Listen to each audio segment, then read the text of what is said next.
Esse podcast está sendo realizado com recursos da FAPERJ, no edital de 2022 de apoio a programas de pós-graduação do Estado do Rio de Janeiro, e nós gostaríamos de agradecer à FAPERJ a oportunidade de divulgar trabalhos dos alunos do Profhistória da Unirio. Eu, Vera Borges, e minha colega Suzana Sesco estamos aqui na Unirio, na URCA. Temos episódios que vão ser apresentados, os temas são diversos, passando por sala de leitura, por samba, escolas de samba mirim. Convidamos aos ouvintes para aproveitarem esse material. Estamos num momento muito importante em que o doutorado do Profhistória será um próximo passo e que esse material sirva como um incentivo para que vocês possam compreender o trabalho que é desenvolvido nesse mestrado profissional em ensino de História. Bom Valeu. Podcast. Para todos nós.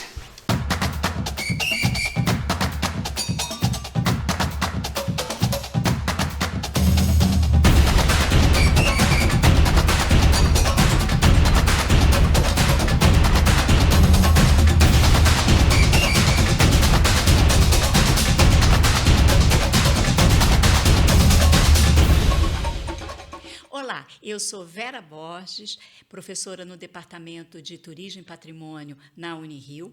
Atuo como professora credenciada no Profhistória, o mestrado profissional em ensino de História, desde 2016. Sou historiadora de formação, graduação, mestrado e doutorado em História pela UERJ. E hoje estamos aqui na sequência dos podcasts. Dessa vez, estamos com uma mestra formada pelo Profhistória Unirio.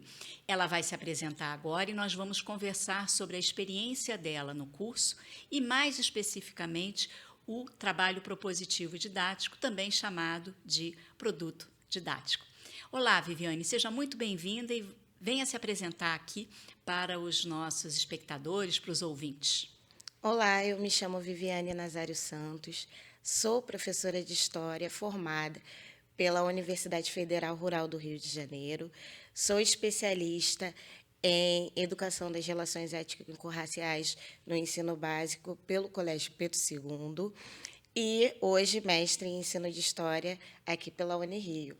Sou professora da rede estadual, leciono no magistério público estadual há aproximadamente 8 anos e hoje eu desenvolvo um trabalho voltado para a temática racial nas escolas da Baixada Fluminense em São João de Meriti, desenvolvendo essa proposta aqui que foi feita no Profhistória de trabalhar com fanzines.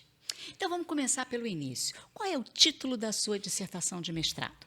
Os títulos, eles sempre nos dão pistas daquilo que as pessoas investigam. Então, vamos ver quais foram as pistas que você nos deu.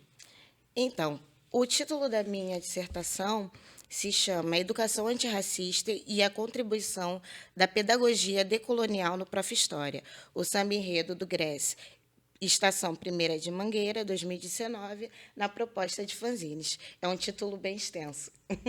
Sim, e para o público que está nos ouvindo, talvez o mais desafiador no seu título seja a discussão sobre educação antirracista. Em linhas gerais, o que você pode falar para a gente a respeito dessa expressão? Educação antirracista. A educação antirracista, eu acredito que é um conjunto de práticas voltadas para a questão racial, que são desenvolvidas dentro do campo educacional para a superação do racismo. Então, dentro da educação antirracista, nós podemos trabalhar questões pedagógicas, projetos voltados para a superação do racismo em sala de aula e também no espaço escolar. Por que estudar escolas de samba, no Profhistória? Qual é a associação que a gente pode fazer dessa realidade de uma escola de samba com a discussão que é feita no Profhistória? Então, isso é muito importante porque a questão de trabalhar sambas e enredos no Profhistória já não é uma questão nova. Muitos colegas de mestrado já trabalham essa temática. E eu aproveitei, e antes de propor o meu trabalho, escrever o meu projeto, eu consultei o banco de teses do Prof. História e tive a felicidade de encontrar a tese do aluno Rafael Guedes, também egresso aqui da Unirio, onde eu me inspirei para poder fazer a minha dissertação. Então, alguns colegas, não só da Unirio, mas também de outras universidades, já trabalham com a temática do samba-enredo, trazendo propostas, né, pedagógicas e lúdicas, né, para o uso de samba-enredo, para a construção do conhecimento histórico em sala de aula. A discussão conceitual, ela é algo sempre muito importante num trabalho acadêmico, num trabalho científico. Você tem um conceito que tem uma centralidade muito grande na sua dissertação, que é o conceito de decolonidade. Como é que você caracterizaria esse conceito para quem está nos ouvindo, nos assistindo? Sim, a decolonialidade ela emerge, né, para o ensino de história como uma proposta, né, como uma proposta que vem trazendo um giro epistêmico, né, trazendo novas narrativas, né, novos protagonismos para pensar a história, por exemplo, a história do nosso país. Então, quando eu decidi trabalhar com a decolonialidade, também foi uma posição política, né? Uma posição política e pedagógica minha, né? Foi uma escolha, né, de trazer novas narrativas, né, novos personagens, trazer os personagens que foram invisibilizados ao longo da história do nosso país, trazendo protagonismo e lugar de fala a esses personagens, para que esses personagens possam ser também centrais para esses alunos que estão, né, trabalhando essas temáticas dentro da sala de aula, temáticas voltadas, né, para as questões raciais e também para outras temáticas. E com quem você debateu? Quais são os autores que trabalham decolonidade que estão presentes na sua discussão? Então, partindo do princípio da decolonialidade, eu trabalho com Boaventura de Souza, também trabalho com Aníbal Quirrano, que propõe esse giro, né, decolonial, esse giro epistêmico. E pensando numa pedagogia decolonial, eu trabalho com a Catherine Walsh e com a Vera Candor. Você falou de pedagogia decolonial. Aprofunda um pouquinho por que trabalhar uma pedagogia decolonial no Prof. História. Como é que é esse casamento aí? Como é que se deu isso? Então, trabalhar uma pedagogia decolonial, né, no Prof. História é trazer para a sala de aula, pensar, né, em propostas pedagógicas, né, que possam, né, de fato, trazer protagonismo aos alunos, pensando na questão, principalmente na questão racial, né? Então, é uma pedagogia, né, que traz autonomia para o aluno, para que ele possa se enxergar como sujeito histórico, né, e que também possa trazer as suas questões, que elas possam dialogar com o conhecimento histórico que está sendo trabalhado em sala de aula. Antes de você chegar no Prof. História, as questões de educação antirracial e de pedagogia decolonial já faziam parte do seu universo. Fala um pouquinho sobre a sua experiência na graduação, a pós-graduação que você tem, que ajudaram a trilhar esse percurso, esse caminho que te trouxe ao Prof. História. Sim, e na graduação, né, eu fiz um trabalho com o professor Renato Nogueira, na Universidade Federal Rural do Rio de Janeiro, onde Seropédica, né? Exatamente, Seropédica, uma região de difícil acesso, mas estava lá todos os dias. E nós fizemos um trabalho também voltado para a temática racial, onde, inclusive, eu participava, né, do laboratório, né, LEAFRO, que era o Laboratório de Estudos Afro-Indígenas da Universidade Federal Rural do Rio de Janeiro, e era um trabalho sobre a escolarização da população negra nos anos iniciais da República, né? Eu trabalhei com um recorte temporal ali bem específico, mas era para trabalhar, né, a escolarização da população negra nos anos iniciais da República. Em seguida, né, eu fiz a especialização no Colégio Pedro II E foi um momento muito feliz na minha trajetória acadêmica, porque no Hereribá eu decidi que iria, de fato, trabalhar com questões raciais, até conseguir chegar aqui no Prof. História. Então, no Hereribá, eu trabalhei com práticas, né, que pudessem evidenciar a obrigatoriedade da Lei 10.639, 11.645, e eu acho que foi o ponto de partida para estar aqui no Prof. História, e também foi esse ponto de partida para que esses fanzines hoje estivessem aqui. E conta pra gente, você nessa trajetória da graduação, passando pela especialização e pelo Prof. História, você foi bolsista, você contou com algum incentivo? Fala um pouquinho disso.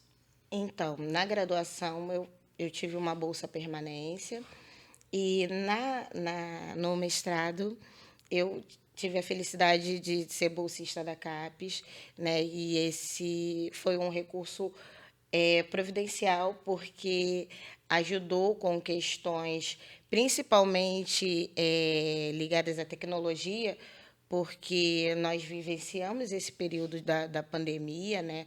Eu entrei numa turma que era presencial e acabei indo para uma turma que passou o mestrado inteiro, né, na educação à distância, né? Então, eu pude contar com esses recursos da CAPES, né, em relação a notebooks, computadores e tudo, né, para poder gerir essa questão ligada à tecnologia. É bom a gente destacar que você entra, você chega na universidade praticamente junto com a pandemia, portanto, com o momento, né, do lockdown que a gente teve, e essa dificuldade que foi, para quem está nos ouvindo, né, Viviane, às vésperas do seu exame de qualificação, é que nós fomos nos conhecer, e eu me lembro que eu disse assim, não, eu não posso orientar alguém que eu não estive pessoalmente com essa pessoa, porque isso não faz parte da minha trajetória. Nós vivemos momentos muito difíceis durante a pandemia, e por conta disso, né, você e essa turma, e é curioso porque existe uma identificação, né? Nós somos da turma da pandemia, né? Então isso quer dizer nós não tivemos a vivência, né, dessa realidade do cotidiano de uma universidade, né, corredores, dificuldade de mobilidade. Você ainda agora falou de seropédico, a gente na URCA também tem essas questões, né, de dificuldade, então é bom também a gente destacar isso. Mas vamos falar agora do seu produto. Afinal, o que são fanzines e como é que você fez esses fanzines? Conta pra gente. Então, os fanzines, elas são revistas artesanais, né, produzidas em qualquer lugar. E eu fiz um duo de fanzines, que são esses dois aqui, né? E esse duo de fanzines, eles se complementam entre si, trabalhando, né, a questão racial, mas tendo como ponto de partida o Samba Enredo da Mangueira, né, de 2019. E é bacana porque toda a parte gráfica, né, toda a parte de texto, tudo isso foi elaborado pelos alunos a partir de oficinas dinâmicas, né, que você fez em sala. Exatamente. E eu fiz esse trabalho no Colégio Estadual Hilton Gama, lá em São João de Meriti, com turmas de primeiro ano do ensino médio. E os alunos, eles foram levados a conhecer esse samba, né, esse samba enredo, que é um samba enredo emblemático, né, e campeão. E eles fizeram, a partir do samba enredo, né, pesquisas, né, de personagens históricos da história do nosso país que foram invisibilizados pela colonialidade, né? E a partir disso, né, nós produzimos os fanzines, com o primeiro fanzine trazendo o Samba Enredo da Mangueira como referência, ponto de partida para pensar na colonialidade, e o segundo fanzine, né, trazendo esses personagens históricos que foram invisibilizados e que, de alguma maneira, esses alunos também eles tinham algum grau de identificação com esses personagens. E o que te surpreendeu nesse fanzine? Qual foi o personagem que surgiu que você falou, caramba, pensaram uma coisa que não estava aqui no meu horizonte? Porque aluno surpreende a gente, né? Então, fala um pouquinho disso. Então, dentro dos fanzines, né, eu gostei muito, muito, muito, muito do trabalho, né, que foi um trabalho lúdico e artístico, né, do pessoal da 1001, né, que trouxe o João Cândido, e eles levantaram toda a história do João Cândido, né, marinheiro João Cândido, que é um personagem também muito importante dentro da história e da construção, né, do nosso país, que eles trouxeram de uma maneira muito bonita e também muito artística, né? Eu achei muito bacana. Realmente são exímios desenhistas e surpreenderam não só pela pesquisa, mas também pela parte gráfica também, né? E aí foi bacana depois, porque com as respectivas verbas você pôde fazer a impressão disso de uma forma profissional, né? Diante lá de um desses lugares de impressão que nós temos. Vamos avançar a nossa discussão aqui, Viviane, para 2 momentos que são cruciais no mestrado, que é o exame de qualificação e é o exame final. Para quem está ouvindo e está lá já fazendo parte do Prof. História, ou para quem tem vontade de vir fazer parte do Prof. História, você agora, já com seu título na mão, na condição de mestra, o que você diria desses 2 momentos, do exame de qualificação e do exame final?